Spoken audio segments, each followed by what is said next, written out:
Hey guys, Dave Norona from Stinger Boards and Foils, and today we're going to talk about the boat and how to foil. Now we're going to do it a little bit differently because if you have a wakeboard boat and you want to learn to surf foil, and you're already wake surfing, then you're used to being pulled out of the water.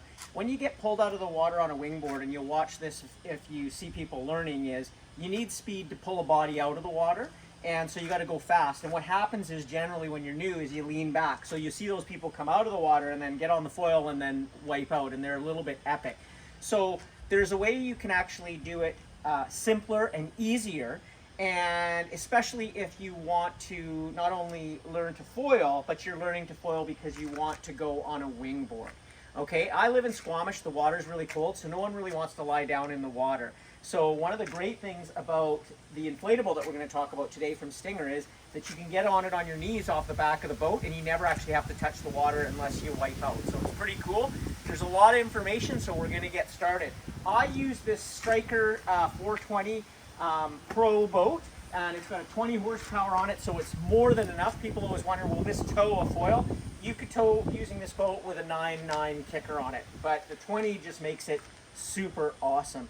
And one thing I will share with when you go out and buy a tow rope, you know, these are pretty simple. You can use a rope with whatever, but one of the things I suggest you get is the tow ropes that they come in like a 60-foot length, but there's a 20-foot, a 10-foot, and a 5 and a 3-foot section all within that, so you can shorten or lengthen your rope, because you really don't need to be that far from the boat. In fact, if you want to learn to run up closer to the boat to run off the wake and drop the rope, then it's nice having a shorter rope because you don't have to hold as much in your hand, so you kind of get that feeling. Then you can drop the rope and it's a little bit easier. So that's your first sort of tip.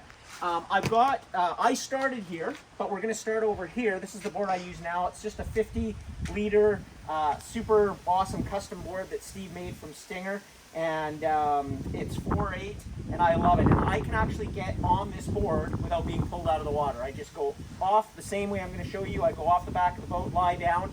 When the boat moves 2 or 3 kilometers an hour, I get on my knees, and then I stand up, and then my wife hits it to about 12 kilometers an hour, and I'm foiling. But first we're going to talk about this Stinger foil. So that's right here. This is the Devil Ray. Now, when you get into foils, and especially if you're new, there's 100 different foil companies, and each one of them have 40 different foils, and it can get really confusing. But really, centimeters squared is the front of the wing. This gives you your airplane wing that will bring you to the surface. So a bigger one, i.e. 2,000 square centimeters, will come up easier, and a smaller one will take more speed to come up. So generally, a rule of thumb is in slower wind or slower speeds, you need a bigger foil. If you're a bigger person, you also need a bigger foil. And if you're smaller, then you can get away with a smaller foil. And in high winds, you want a smaller foil. So don't let anybody tell you that you're just gonna have one foil for the rest of your life. But what Stinger's done, I think, is really brilliant. Unless you're going to the Olympics for foiling, you can really keep it simple and you don't have to spend a lot of money. But people get caught up and they need this size and that size, and so they spend a lot of money, which is fine too, but you don't have to. With the Stinger foils, we've got an aluminum mast, aluminum fuselage, and carbon wings. So what you can do is you purchase the 1550, that's what I suggest for towing or when you start out winging for most people. And then if you find that you want like a bigger front wing or you're a bigger person, you can just purchase the Manta Ray front wing and put that on, and everything else stays the same. So the cost remains low and you get more bang for your buck. So that's really, really simple. But this is the system that I use and the one that I suggest for people to start off, and it's really easy to do. So that's a little bit about the foil system that we're gonna use. Now, when we talk about getting into foiling, again, there's lots of people who are scared to be pulled out of the water, to go too fast. They're scared of the foil because they think they're gonna fall on it and get hurt.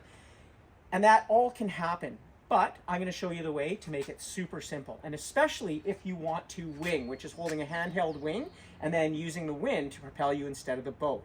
So what you can do is you can use a wing board, and this is going to be, it's not going to be as performance-based as like an ABS board from Stinger or a custom board that's just made for surf foiling, because it's thicker, it has more volume, But you can learn to foil on this, and then you can keep foiling on it, practice all your tricks, and then you can take this with your wing on windy days and use your wind wing and foil with it. So it kind of does two things in one. So one of the great things about the inflatable board is it's indestructible, okay?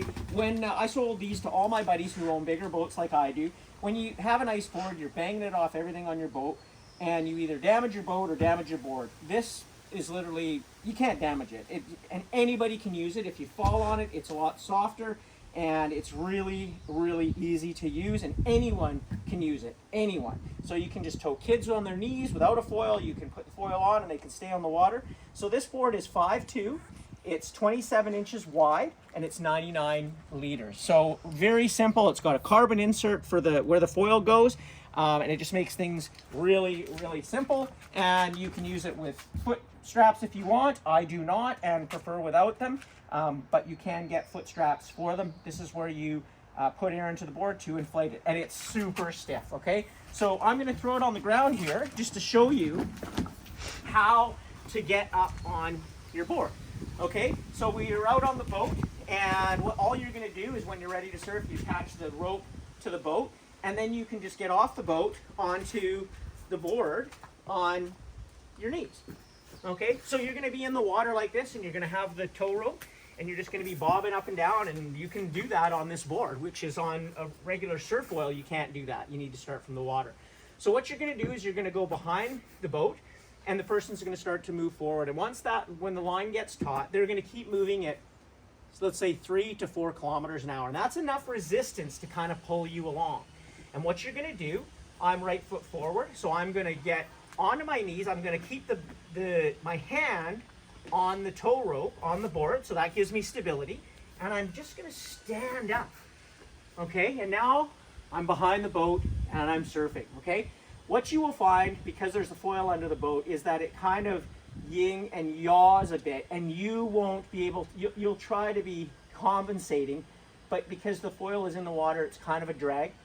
You will wipe out, but you'll just get back up to this position, and soon enough you'll be able to stand there riding the board on the water. Okay, your next job, as someone does, is they start to increase the speed. They move up to 8 kilometers an hour. So now you're going along, and what you want to do, instead of being directly behind the boat, is you actually want to move as far out to the side of the boat.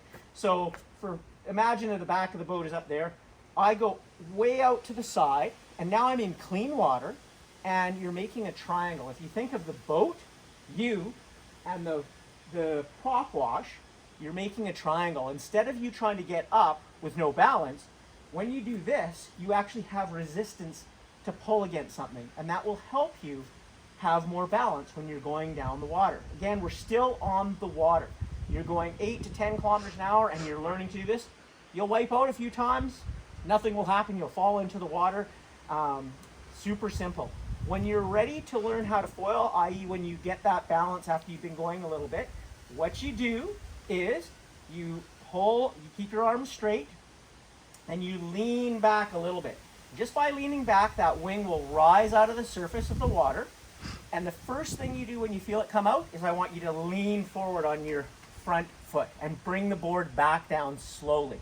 Okay, then you're going to do it again. You're going to come out a little bit, and then you're going to push it down. So the idea is that I don't want you to foil. As soon as that foil comes out of the water, I want you to put it down. What this is doing is learning control of the foil.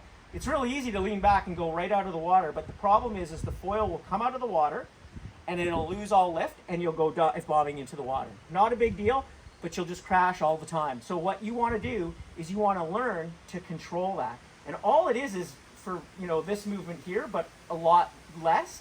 And so you just got to learn that. So standing tall, knees bent, breathe, and just come out of the water and go down, and come out of the water and go down. Come out of the water and go down. And all that'll happen is you'll get more used to that you'll come out of the water, you'll be able to stay there. You're only this far out of the water, but you're foiling. So you're having a blast.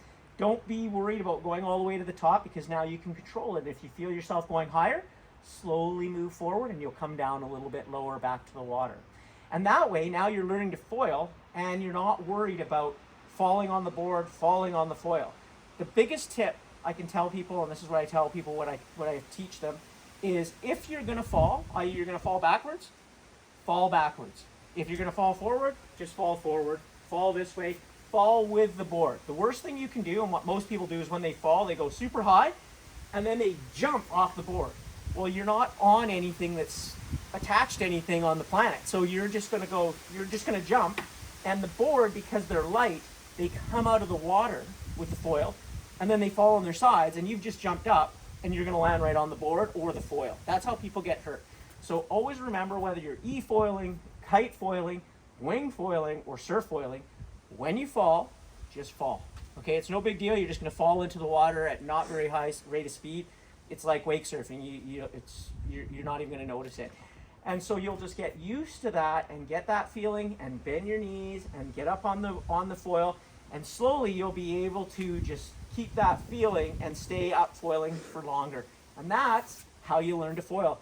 And so when you do it that way, you can teach anybody to do it, whether they're young, old, never foiled before. And this is a great way to learn how to foil. So if you do want to wing, now I want to get rid of this rope and I want to grab a hand wing and I want to go out, you already know how to foil. So you know one part of the puzzle.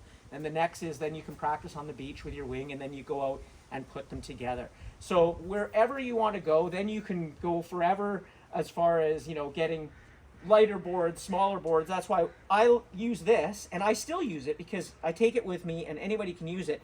And it's more stable for me, so I can practice switching my feet and going to the other side and doing all that sort of stuff, which is a lot harder on a smaller board. So I can learn practice these tricks and get better for myself, and then I can apply them to the harder board. So this is a great training tool, and you'll use it forever, especially if you're into winging. It's also really good if you travel because it's inflatable, so you can just roll it up, put it in your luggage, put it on a boat, put it in your car, blow it up, and go surf tow foiling or wing foiling. So very easy. I hope that helps you. And of course, you can check out stingerfoils.com. You can also send me a message if you have any questions or if you want to purchase a board.